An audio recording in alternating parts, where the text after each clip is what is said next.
تاجدار ارب و عجم صلی اللہ تعالی علیہ وآلہ وسلم کی وسیلہ جلیلہ سے ہم بیان کرنے کی توفیق عطا فرمائے اور ہم سب کو اس پر عمل کرنے کی توفیق عطا فرمائے۔ حضرات گرامی، وقت کا تقاضا یہی ہے کہ انشاءاللہ العزیز 12:30 بجے اپنی گفتگو ختم کر دوں گا۔ صرف حاضری لگانا مقصود ہے، باقی خطابات تو ہوتے رہتے ہیں، اور ہم نے جو کچھ اب تک سنا ہے یہ سارا خطاب اصل میں ذکر یار سے غرض ہے، وہ نثر کی صورت میں ہو یا نظم کی صورت میں ہو، تو جو لمحے اس یار کے ذکر میں گزر گئے وہی ہماری زندگی کا اثاثہ ہے، اور اللہ جل مجدہ ہماری اس حاضری کو اپنی بارگاہ ہمیشہ سے قبولیت عطا فرمائے۔ حضرات کرام، اس کائنات کے اندر 3 قسم کے گروہ رب کائنات نے جن کا تذکرہ کیا ہے مسلمانوں کے، وہ 3 گروہوں کا ذکر قرآن نے کیا، اور وہ 3 گروہ کون کون سے ہیں؟ ایک تو مہاجرین کا گروہ ہے، دوسرا انصار کا گروہ ہے۔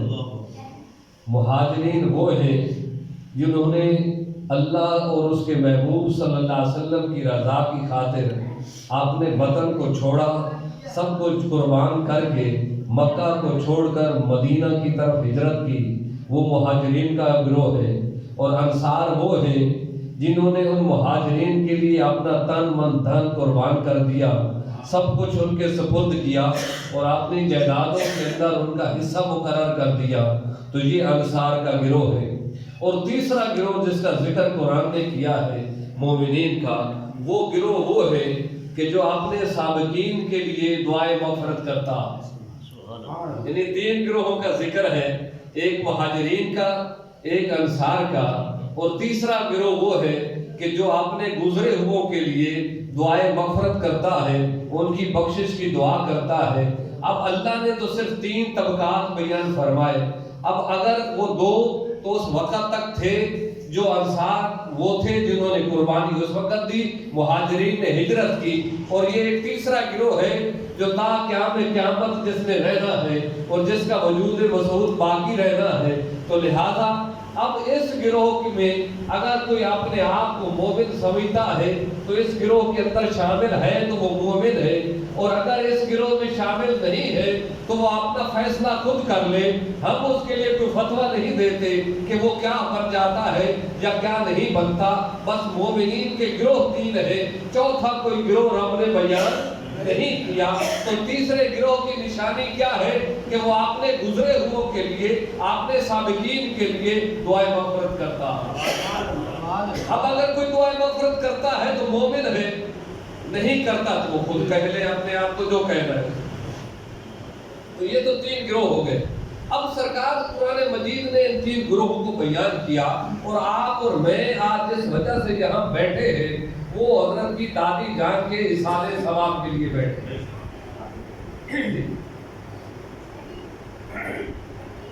سلسلے تو سارا بولے رات ہوئے دیگر رسم، تو بہرحال تو ان کی دادی جان کے اصالِ ثواب کے لیے بیٹھے۔ اب اصالِ ثواب ہے کیا؟ آقا صلی اللہ تعالی علیہ وسلم کی خدمت اقدس کے اندر ایک صحابی حاضر ہوئے، ام المومنین سیدہ عائشہ صدیقہ طیبہ طاہرہ رضی اللہ تعالی عنہ فرماتی ہے کہ انہوں نے آ کر عرض کی، یا رسول اللہ صلی اللہ علیہ وسلم، میری ماں دنیا سے رخصت ہو گئی ہے، کیا میں اس کے لیے صدقہ کر سکتا ہوں؟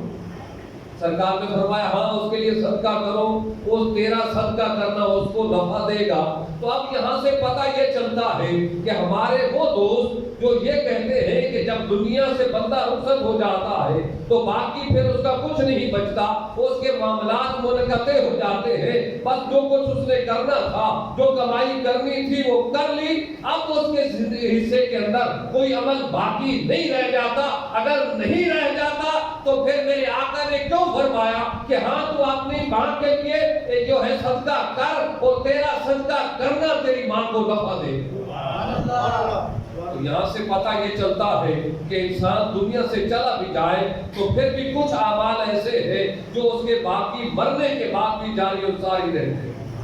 حضرت انس فرماتے ہیں کہ آقا صلی اللہ علیہ وسلم نے فرمایا قیامت کے دن کچھ لوگ ایسے ہوں گے کہ جب وہ قیامت کے دن اٹھیں گے تو اس دن وہ جنتی ہوں گے، لیکن جس دن وہ دنیا سے رخصت ہوئے تھے تو اس دن وہ جہنم کے مستحق، جس دن وہ دنیا سے رخصت ہوئے تھے تو وہ جہنم کے مستحق تھے، لیکن قیامت کے دن جب وہ اٹھیں گے تو اس دن وہ جنتی ہوں گے۔ اصحابہ نے عرض کیا یا رسول اللہ یہ کیسے ہو سکتا ہے کہ جب دنیا سے رخصت ہو تو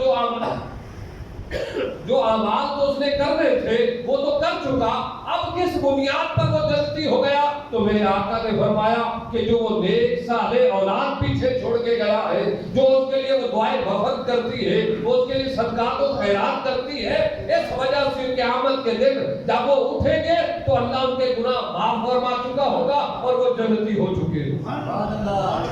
تو لہذا یہ اصحال ثواب جو ہے یہ بڑی فائدہ مند چیز ہے۔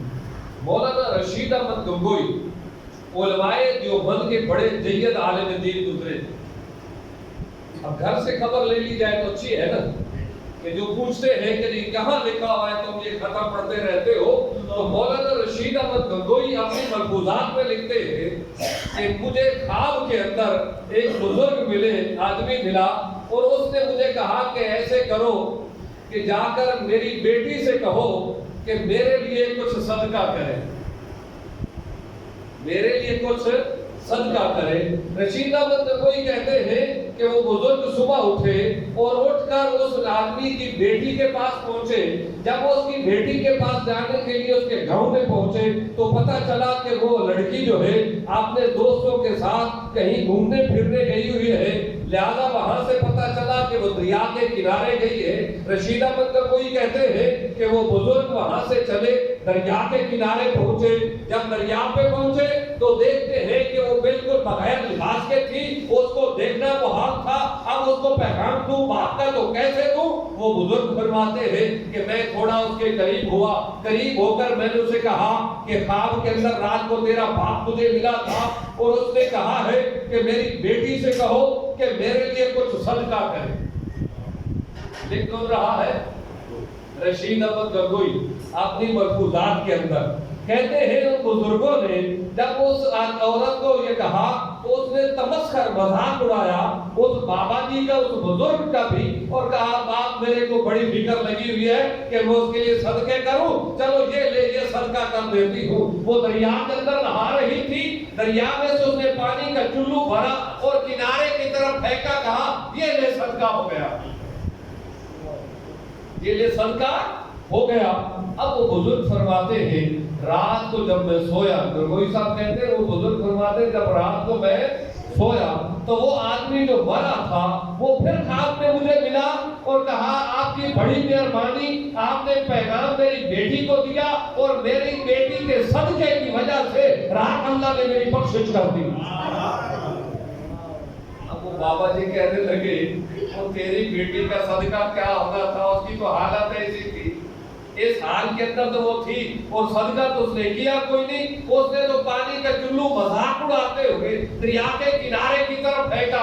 اب رشید احمد گنگوئی نے جو بات لکھی ہے وہ قابل غور ہے۔ کہتے ہیں اس آدمی نے اس بابا جی سے کہا کہ ہاں میں جانتا ہوں کہ میری بیٹی نے صدقہ نہیں دیا، لیکن جو پانی کا چلو بھر کے اس نے دریا کے کنارے کی طرف پھینکا، کنارے کے اوپر ایک کیڑا باہر نکلنے کی کوشش کر رہا تھا، اگر باہر نکلتا تو مار دیا جاتا اور اسے شدید پیاس لگی تھی، میری بیٹی کا جو پانی پھینکا ہوا تھا وہ سوراخ کے اندر گیا، اس کیڑے نے اس پانی کو پیا اور پی کر وہ زندہ ہو گیا، تو اس کی وجہ سے اللہ نے میری مدد کی۔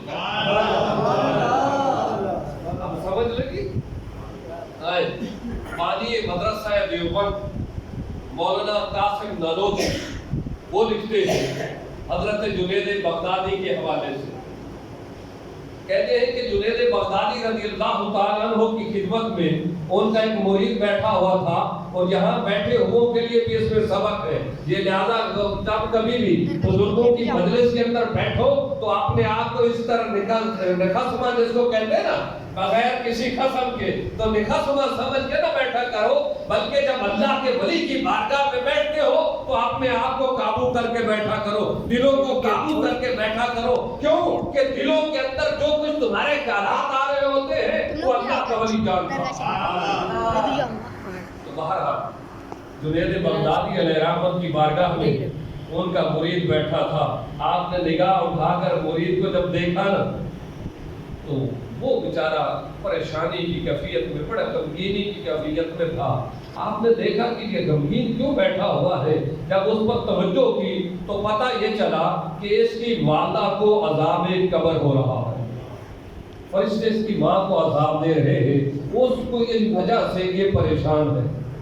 آپ کے پاس 70,000 مرتبہ کلمہ طیبہ کا ذکر کیا ہوا تھا۔ آپ نے وہ 70,000 کلمہ شریف کا ورد جو تھا، وہ وظیفہ جو تھا، وہ اس کی ماں کو اصحاب ثواب کیا، اور پھر جب اس مرید کی طرف دیکھا تو اس کے چہرے پر بڑے خوشی کے آثار تھے۔ آپ نے فرمایا اب پہلے پریشان تھا، اب یہ خوش کیوں ہو گیا ہے؟ آپ نے جب توجہ کی تو اللہ جل وجہہ نے جو 70,000 کلمے پاک جو ہے ثواب جو تھا، جو جنید بغدادی نے اس کی والدہ کو بخشا، اس کی وجہ سے اس کی ماں کی بخشش ہو گئی۔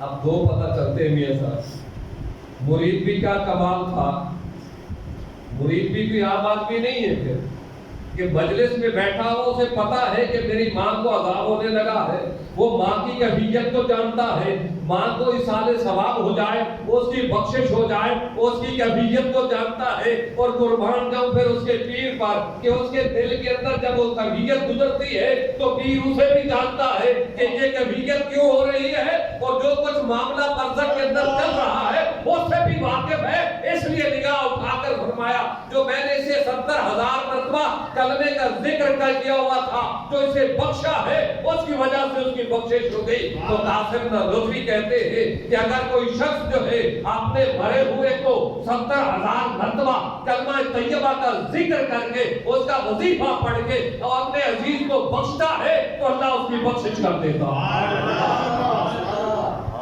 تو یہاں سے پتہ چلا کہ یہ اصحاب ثواب کوئی عام چیز نہیں ہے۔ قیامت کے دن حضرت انس رضی اللہ تعالیٰ عنہ کی ایک حدیث بیان کر حضرت انس رضی اللہ تعالیٰ عنہ کی ایک حدیث بیان کر کے جس کے وہ راوی ہے، فرماتے ہیں آقا صلی اللہ علیہ وسلم نے ارشاد فرمایا کہ ایک خاتون جو ہے وہ برائی کی غرض سے جا رہی تھی، راستے کے اندر ایک کنویں کے پاس سے گزری، اس نے دیکھا کہ کنویں کے کنارے ایک کتا پیاس کی وجہ سے بلک رہا ہے۔ سرکار فرماتے ہیں وہ وہاں جا کر رکی اور کہنے لگے جا تو برائی کے لیے رہی ہوں، کون سے میں نے جا کر آگے تیر چلانے ہیں، تو لہذا 2 منٹ دیر سے جا کر برائی کر لوں گی، کیوں وہ ایسا کیوں نہ کروں کہ اس کتے کو پانی پلا دوں۔ اس کتے کو پانی پلانے کے لیے اس نے ارد گرد دیکھا، سرکار فرماتے ہیں اسے کوئی برتن نہ ملا، اس نے اپنی جوتی اتاری، اس کو برتن بنایا، اور جب ڈول ڈالنے کے لیے رسی کو دیکھا رسی بھی نہیں ہے تو اس نے اپنا دوپٹہ اتارا، وہ دوپٹہ اتار کر اس کو جوتے کو کنویں کے اندر اڑیلا، پھر ڈالا، اور ڈال کر جوتے سے پانی نکال کر جب اس کتے کو پلایا تو پلانے کے بعد وہ کتا پانی پی کر اٹھ کر بھاگ نکلا۔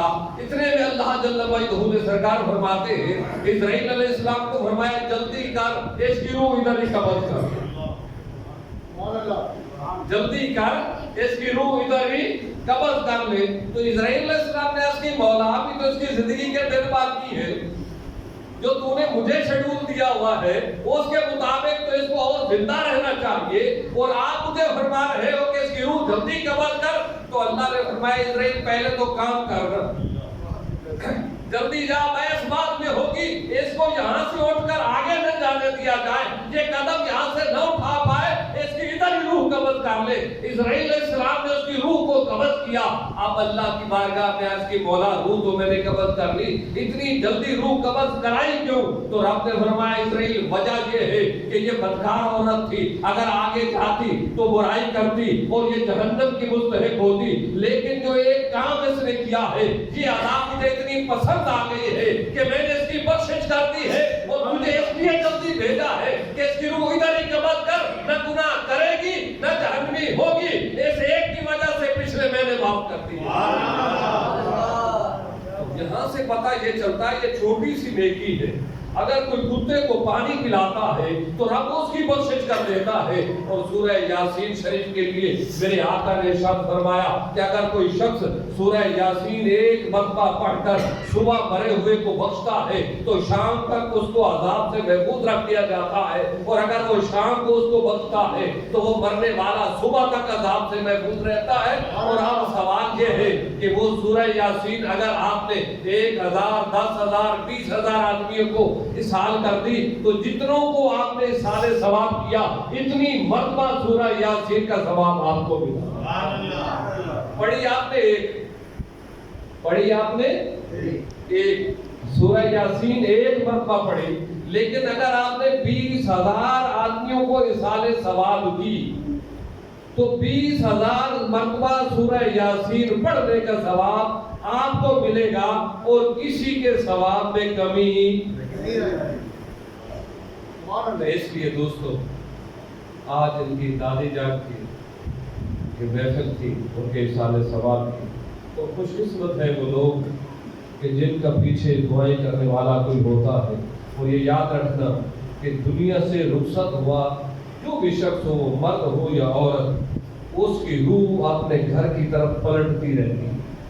ہر جمعرات کو وہ روح پلٹتی ہے اور بڈیر پہ آ کر بیٹھ کر سوچ کہتی ہے کہ میرے گھر والے مجھے یاد بھی کرتے ہیں.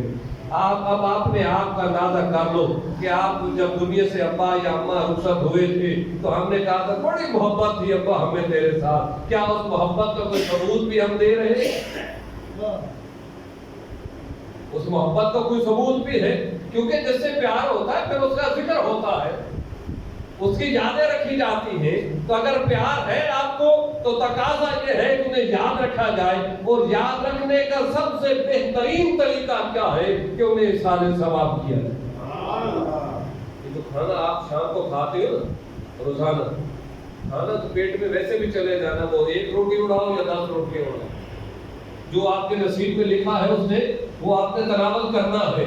لیکن اگر اسی کھانے کے اوپر آقا صلی اللہ علیہ وسلم کی امت کے اسحال ثواب کے لیے آپ نے فاتحہ اور اخلاص پڑھ لی تو سرکار سے لے کر سابقہ انبیاء علیہ السلام سے لے کر تا قیامت تک آنے والے مومنین کو آپ نے اسحال ثواب کر دیا, تو جتنوں کو اسحال ثواب کیا اتنوں کا ثواب آپ کو ملنا ہے. یہ کبھی گھاٹے کا سودا ہے. اور اگر کوئی آپ کو یہ کہہ دے کہ یہ کھانے کے اوپر بیعت کھانا سامنے رکھ کر پڑھنا یہ تو بدعت ہے, تو پھر یہ بدعت کا فتویٰ محمد عید پر نہیں ہے, سرکار کی ذات پر رکھے. حضرت ابو ہریرہ فرماتے ہیں آقا صلی اللہ علیہ وسلم کی خدمت میں ایک صحابی آئے, کھجور کا ٹوکرا سر پہ رکھا ہوا تھا, بارگاہ مصطفی میں پیش کیا, توبہ آقا کو دیا. میرے آقا نے کیا کیا, اس پر فاتحہ اور اخلاص پڑھی, پھر فرمایا اب ان کو غلاموں میں تقسیم کر. تو یہاں سے پتہ چلتا ہے وہ کھجوریں ہو یا روٹی ہو یا دنیا کی کوئی بھی نعمت ہو, وہ سامنے رکھ کر سورہ فاتحہ اور اخلاص پڑھنا یہ میرے آقا کی سنت ہے. تو لہذا سنت پر اگر کوئی فتویٰ لگاتا ہے اور اگر اسے یہ مشکل ہے کہ یہ حدیث کہاں لکھی ہوئی ہے تو اس کے راوی حضرت ابو ہریرہ ہے, اس کو نقل کرنے جو کیا ہے وہ امام مسلم نے مسلم شریف کے اندر کیا ہے, امام ترمذی نے بھی اس کو نقل کیا, اور امام جلال الدین سیوطی نے جلال الصدور کے اندر نقل کیا ہے. اگر اور بھی کچھ چاہیے زیادہ مسئلہ ہے تو پھر مولانا تھانوی کو پڑھ لیجیے. ان کی بہشتی زیور اگر کبھی کبھی نظر سے گزر جائے تو اسحال ثواب کا ٹاپک بہشتی زیور کے اندر بھی موجود ہے, اس پہ نظر ڈال لینا, وہاں آپ کو یہ روایت مل جائے گی. کیونکہ گھر والے کی گواہی جو ہے وہ بڑی کمی ہوتی ہے. اللہ جل وجہہ آقا صلی اللہ علیہ وسلم کی غلامی.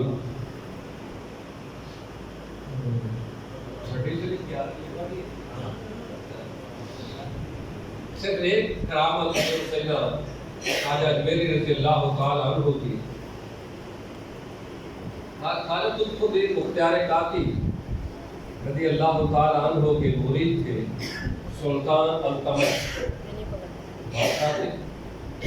جب یہ مرید ہوئے تو انہوں نے کہا کہ حضور میں اب حکومت چھوڑتا ہوں. آپ نے فرمایا نہیں، حکومت کو سنبھال اور جو ہے لوگوں کی خدمت کر، اس کے اندر رہتے. اب وہ سارا دن لوگوں کی خدمت کرتے، رات کو اللہ کی عبادت میں مشغول ہو جاتے. اور آپ انہوں نے عرض کی کہ حضور اب میں اگر وہاں حکومت کروں تو آپ کا دیدار کیسے ہوگا؟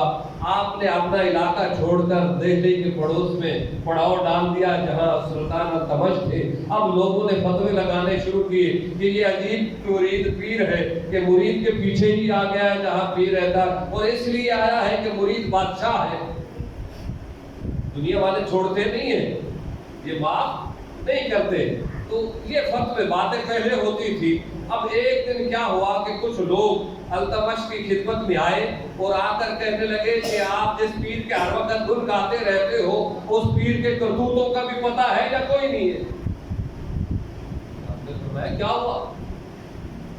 انہوں نے کہا یہ عورت دیکھ رہے ہو، اس کے پیٹ کے اندر جو بچہ ہے یہ تمہارے پیر کا ہے. اس کے پیٹ کے اندر جو بچہ ہے یہ تمہارے پیر کا ہے. تو سلطان التمش کے قدموں کے نیچے سے زمین نکل گئی کہ قطب الدین، اور یہ بات کون سی ہو رہی ہے، الزام کون سا لگ رہا ہے؟ بہرحال وہ بچہ پیدا ہو گیا. اس کی جب ڈلیوری ہو چکی، اب لوگوں نے کیا شور، اس میں کچھ مولوی بھی بکے. قاضی جو ہوتے تھے بادشاہوں کے وہ مولوی ہوتے تھے، وہ مولوی بھی بک گئے. انہوں نے کہا ہاں یہ بات تو سوچنے والی ہے کہ یہ اتنا بڑا ہر وقت تصویر لیے پھرتے رہتے ہیں اور اتنا ولی بنا پھرتا ہے اور اولاد ناجائز پیدا ہو رہی ہے. تو یہ فتویٰ قطب الدین مختار کاکی علیہ رحمہ پر الزام لگا. اب جب اس کی کیس کی سماعت شروع ہوئی، بچہ پیدا ہو چکا تھا. اب اس کی تاریخ پہ تاریخ ڈالتے گئے. لوگوں نے کہا کہ یہ اس لیے تاریخ پہ تاریخ دیتے ہیں کہ بات پیر کی ہے، لہذا کسی طریقے سے یہ کیس ٹل جائے. اس وجہ سے التمش جو ہے یہ کیس کو لمبا کر رہے. تو آخر میں قطب الدین مختار کاکی علیہ رحمت کو بلایا گیا. آپ جب آئے تو آپ نے لوگوں کو کہا خبردار میرے ساتھ کوئی نہ چلے. آج میں پیر کی حیثیت سے وہاں نہیں جا رہا، آج میں ملزم کی حیثیت سے وہاں جا رہا ہوں، تو لہذا میرے ساتھ کوئی نہ آئے. آپ نے آسا جو ٹھنڈی تھی اپنی وہ ہاتھ میں لی، بڑھاپے کے ایام تھے، اور چلے التمش کے دربار میں. جب وہاں گئے تو کھڑے ہو کر کہا کہ التمش یہ جو کچھ کہہ رہا ہے کیا میں ایسا کر سکتا ہوں؟ تو انہوں نے کہا ہاں یہ ممکن تو نہیں حضور. آپ نے فرمایا نہیں، ابھی میں پیر کی حیثیت سے نہیں ہوں، آپ میرا بحیثیت ملزم کیس سنے، جو تقاضا ہے وہ انصاف کا اس تقاضے کو پورا کیا جائے. ایک تاریخ ہوئی، دوسری تاریخ ہوئی، تیسری تاریخ پہ آپ نے 3 دن کا وقفہ لے لیا. فرمایا 3 دن کا وقت دے دو، 3 دن کے بعد اس کا فیصلہ کر دینا جو بھی آپ کی سمجھ میں آئے. تیسرے دن جب وہاں پہنچے تو آپ نے فرمایا کہ بس میں ایک گواہ لانا چاہتا تھا، وہ گواہ بس اب آنے والا ہے. آپ نے جب گواہ کا ذکر کیا فرمایا انہوں نے کہا گواہ کون ہے؟ تو اس وقت خواجہ اجمیری رضی اللہ تعالیٰ عنہ حیات تھے. آپ نے فرمایا کہ میرا گواہ غریب نواز ہے، میرے گواہ جو ہے وہ غریب نواز ہے، انہیں پتا ہے کہ میں نے یہ جرم کیا ہے یا نہیں کیا ہے. اب انہوں نے کہا ادھر اس کا پیر یہ ہے اور اس کا پیر وہ ہے، یہ پیر کی گواہیوں کے چکر میں پڑ گئے. انہوں نے کہا یہاں سے پورے 1 مہینے کا سفر ہے اجمیر، یہ کیسے ممکن ہے کہ پیدل چل کر 3 دن کے اندر خواجہ غریب نواز یہاں آ جائے اور آ کر تیرے کیس کی گواہی دے؟ آپ نے فرمایا وہ معاملہ میرا ہے، وہ 3 دن میں آتے ہیں یا نہیں آتے، بس میری گواہی انہیں پر ہے. تیسرے دن شام کا وقت ہو گیا. حضور غریب نواز جب نہ پہنچ سکے وہاں دہلی تو لوگوں نے کہا بس یہ ایسی باتیں تھی، بس چند لمحے تھے باقی تھے. آپ نے کہا فیصلہ بس آنے والے ہیں، وہ ابھی تھوڑی دیر میں پہنچنے والے ہیں. انہوں نے کہا کیونکہ مغرب کا وقت آپ نے لیا ہے، مغرب کے بعد ہم فیصلہ کر دیں گے. اب جو ہی نماز مغرب کا وقت ہوا تو اتنے میں حضور خواجہ غریب نواز رضی اللہ تعالی عنہ نے پھونڈی ہاتھ میں لی ہوئی ہے اور سفید ریش ہے، چلتے ہوئے مجلس کے اندر داخل ہو اور داخل ہو کر کیا فرمایا، کون ہے وہ بدبخت جس نے میرے کتب کے اوپر جو ہے وہ الزام لگایا ہے؟ تو لوگوں نے کہا حضور یہ 3 مرد ہیں جو اس کے گواہ ہیں، اور یہ عورت ہے جو کہتی ہے کہ میرے ساتھ زیادتی ہوئی ہے اور اس زیادتی کی وجہ سے میرا بچہ پیدا ہوا ہے، یہ بچہ قطب الدین کا. تو حضور غریب نواز رضی اللہ تعالی عنہ نے اس عورت کے پہلے تو دو مرتبہوں کی طرف دیکھا، فرمایا تم کہتے ہو، یہ تم کہتے ہو کہ قطب الدین نے یہ کیا ہے؟ انہوں نے کہا ہاں ہم کہتے ہیں واقعہ انہوں نے یہ کام کیا. اچھا، اب جو قاضی تو آپ کے ساتھ التمش کے ساتھ بیٹھے تھے کیونکہ وہ بھی بکاؤ مال تھے، وہ بک چکے تھے. انہوں نے کہا کہ ممکن ہے، یہ کیسے ہو سکتا ہے؟ حضرت یوسف علیہ السلام پر بات آ جاتی ہے تو یہ کوئی نئے آ گئے ہیں کہ ان پر بات نہیں ہو سکتی؟ بات سمجھ گئے؟ نبی پر الزام لگ جاتا ہے تو یہ اپنی بات کے لیے کیوں اتنے کہہ رہے ہیں؟ تو اب آپ نے جب عورت کو کہا کہ تو کہتی ہے، اس نے کہا ہاں یہ بچہ قطب الدین کا ہے. تو آپ نے فرمایا اچھا. تو آپ نے ہاتھ اٹھائے اور آسمان کی طرف دیکھا، فرمایا مولا اگر حضرت مریم کے لیے حضرت عیسیٰ بول سکتے ہیں تو میرے کتب کے لیے یہ کیوں نہیں بول سکتا؟ اگر مریم کی صفائی دینی ہو تو اس وقت عیسیٰ کو تو قوت گویائی دیتا ہے، اور وہ جو اس وقت کے لوگ تھے وہ کہتے تھے کہ من کان نبی، یہ جو من کان فی الماء ہے، جو کوئی گھوڑے کے اندر پیدا ہوا ہے یہ کیسے بولے گا؟ تو وہ بول اٹھے کہ آتانی النبی آتانی الکتاب وجعلنی نبیا، اللہ نے مجھے کتاب دے کر بھیجا ہے اور نبی بنا کر بھیجا. اگر عیسیٰ علیہ السلام اپنی ماں کی صفائی کے لیے بول سکتے ہیں تو مولا میرے کتب کے لیے یہ نہیں بول سکتا جو اس کی گود کے اندر بیٹھ. جو ہوئی اس طرف دیکھا تو وہ 3 دن کا شیرخوار بچہ ماں کی گود میں بول اٹھا، کہنے لگا یہ جو سامنے بیٹھا ہوا یہ میرا باپ، میں کتب کی اولاد نہیں ہوں، یہ جو سامنے بیٹھا ہے نا قاضی، یہ جو سامنے بیٹھا ہے یہ میرا باپ. دوستو بات پیار کی تھی، کتب پیارے ہی غریب نواز کو اس نے مہارا. تو اللہ کا ولی جو ہے وہ کمال رکھتا ہے. اور میرے لیے یاد رکھے کیونکہ میرے آقا نے فرمایا میری امت کے اولیاء جو ہے بنی اسرائیل کے انبیاء کی مانند. اگر عیسیٰ علیہ السلام کے لیے حضرت مریم کے لیے عیسیٰ علیہ السلام بول سکتے ہیں تو یہاں وہ 3 دن کا شیرخوار بچہ جو ہے اس نے گواہی دی کہ میں حضرت کتب کی اولاد نہیں بلکہ اس بندے کو جو سامنے بیٹھا ہے اس کی اولاد کو.